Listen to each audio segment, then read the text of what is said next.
어떤 글에서 이런 글을 보게 되었습니다. 신뢰가 돈이다. 신뢰할수록 사람들은 여러 가지 비용이 적게 들어가게 된다고 하더라고요.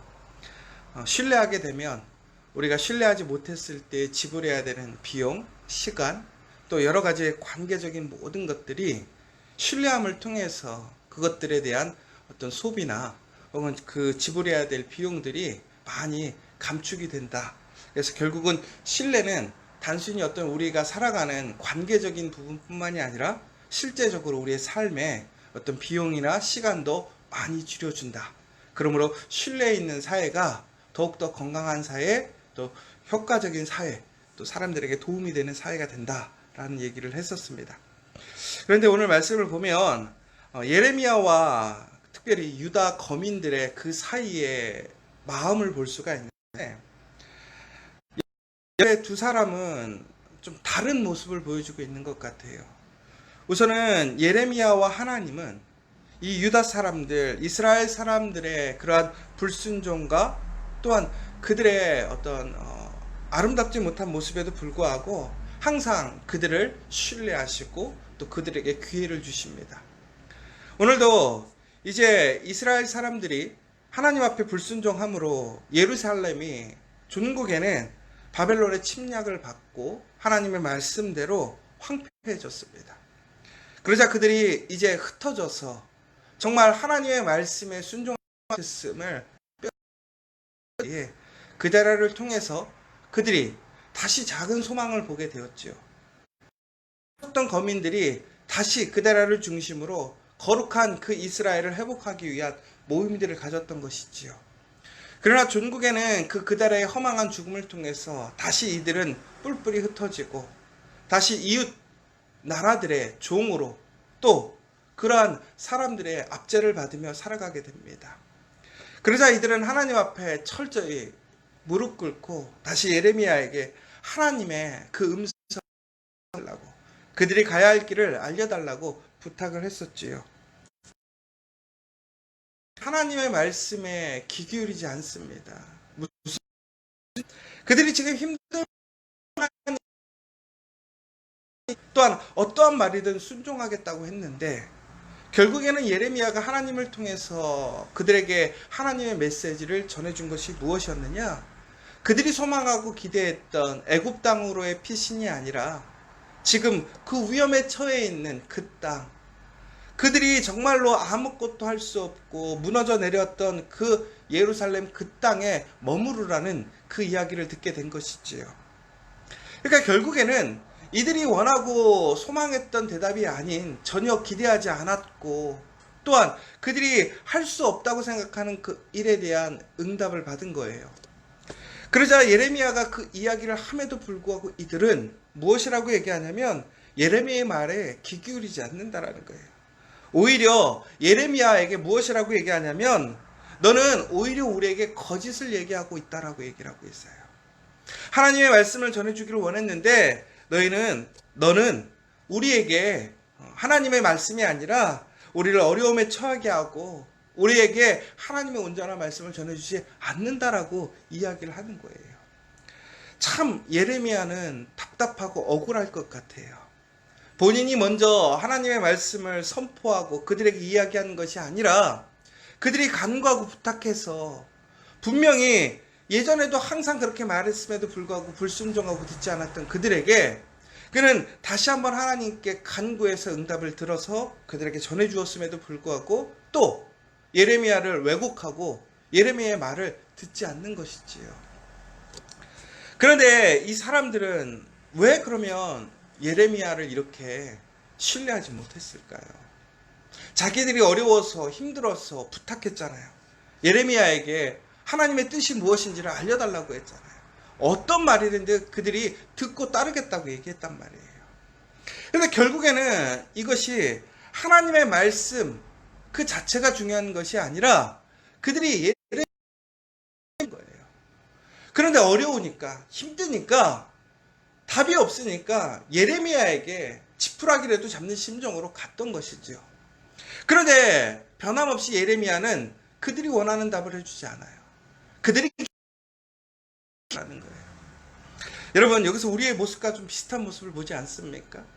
여러분, 우리가 하나님의 말씀을 의지하고 하나님 말씀을 듣기 원할 때, 여러분, 우리는 스스로가 하나님의 말씀을 온전하게 듣기보다는 내가 듣고 싶은, 내가 이해할 수 있는 말을 원하지 않습니까? 그 이야기를 해주면, 야, 정말 능력 있는 말씀이다 라고 하고, 내가 듣기 싫은 말, 내가 이해되지 않는 이야기들을 하면, 아, 그거는 잘못됐다라고, 그 말씀을 전하는 사람을 우리는 비판하지 않습니다.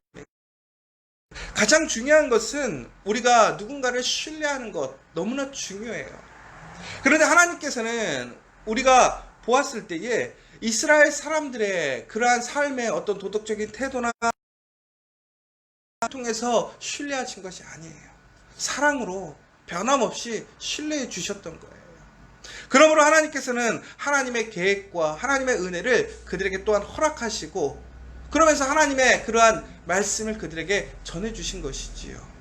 그러나 이스라엘 사람들은 어떻습니까? 하나님 말씀, 하나님은 우리를 그 자체로서 사랑하시고 신뢰하시면서 끝까지 지지해 주시고 있는데도 불구하고, 이 이스라엘 사람들, 유다의 거민들은 무엇이 신뢰의 기준이냐면, 바로 하나님 말씀 자체가 신뢰의 기준이 아니라 바로 그들의 기준, 그들의 마음의 기준, 그들이 원하는 것이 기준이 되었다라는 거예요.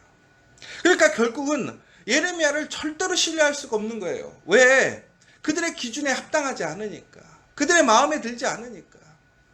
여러분, 누군가를 신뢰할 때 여러분 신뢰의 기준이 무엇입니까? 정직함? 혹은 그 사람의 어떤 변함없는 태도? 여러분, 참 우리는 이런 윤리적이고 도덕적인 근간을 신뢰의 기준으로 잡아요.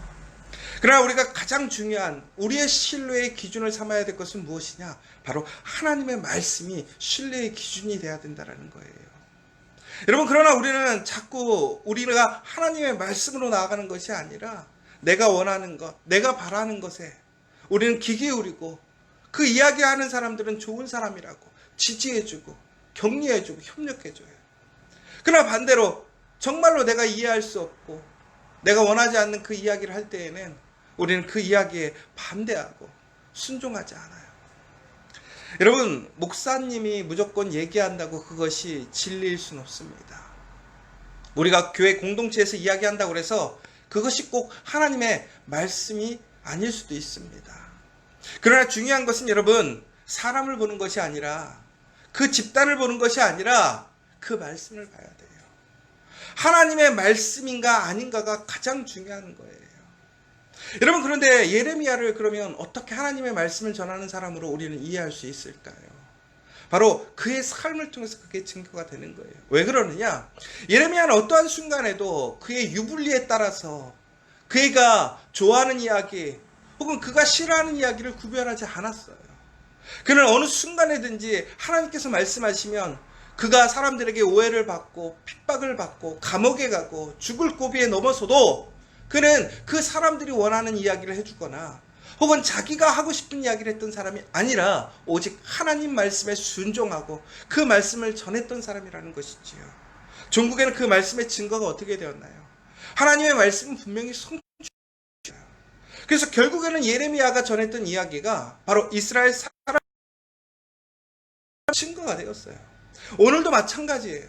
예레미야는 하나님께 말씀을 듣고 그 말씀을 전하는 거예요. 이스라엘 사람들이 기뻐하지 않는 이야기, 원하지 않는 이야기인 거예요. 여러분, 정말 사람들이 듣고 싶지 않은 이야기, 오해하는 이야기, 인정해주지 않는 이야기 하는 거 쉽지 않거든요. 내가 얘기하면 그 사람이 나에게 반감을 드러내고 나에게 불편하고 힘들게 해요. 여러분, 그런데 입장 바꿔서 생각해 보세요. 내가 그 사람을 위해서 그렇게 이야기하는 것은 그 사람을 얘기하는 거예요. 그런데 오해해요. 듣지 않아요. 나에게 피해만 오는데 왜 그런 얘기를 하겠어요? 그래서 예레미야는 왜 그렇게 이야기를 하는 거예요? 그것이 하나님의 말씀이니까.